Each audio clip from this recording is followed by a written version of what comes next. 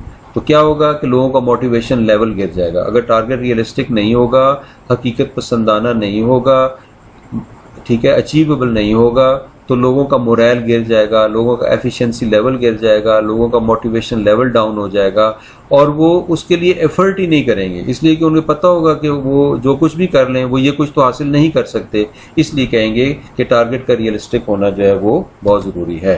Last thing क्या है? Last thing है इसमें time specific. This is the most important thing, right. Beside all the parts of smart goals, smart objectives, this one is also very very important कि time को हमें, और target या को जो है ऑब्जेक्टिव जो है उसको टाइम स्पेसिफिक होना चाहिए, टाइम बाउंड होना चाहिए. ऑब्जेक्टिव को कभी भी ऐसा नहीं होना चाहिए कि आप ये कह दें कि जी आपके पास लामहदूद टाइम है कि आप इसको हासिल करें. No, you have to give some specific period. You have to say it 2 months, 3 months, even 1 year, right? Normally the targets are set for 1 year. In any business, the targets are set for 1 year. That is a short-term goal, right? And you set again sub short-term goals, right? For like for every quarter, you can have the progress. You can remake of it with respect to the time and re-specify the time. कि 1 साल का time है तो उसको आप quarters पे divide कर दें और 4 क्वार्टर्स पे कर लें, तो आप हर क्वार्टर के एंड पे उसकी प्रोग्रेस चेक कर लें. तो टाइम स्पेसिफिक होना बहुत ज़रूरी है. यानी आप अगर कह दें कि भाई मैं 20% प्रॉफिट जो है वो लूँगा फॉर दिस ईयर ना, 20% प्रॉफिट लूँगा, लेकिन ये ना कहें कि किस कब लेना है. तो you are not specifying the time for it. तो जो एम्प्लॉइज़ हैं वो क्या समझेंगे कि जी ठीक है, मैनेजर जो है वो 20% बढ़ाना चाहता है, उसको ये नहीं, उसने हमें टाइम नहीं दिया, तो वो अपनी मर्ज़ी से काम करेंगे. So you have to be very specific about the time. आपको बताना पड़ता है कि इतने टाइम में ये हमने काम करना है. तो ये कॉन्सेप्ट है स्मार्ट गोल्स का, राइट. ठीक है.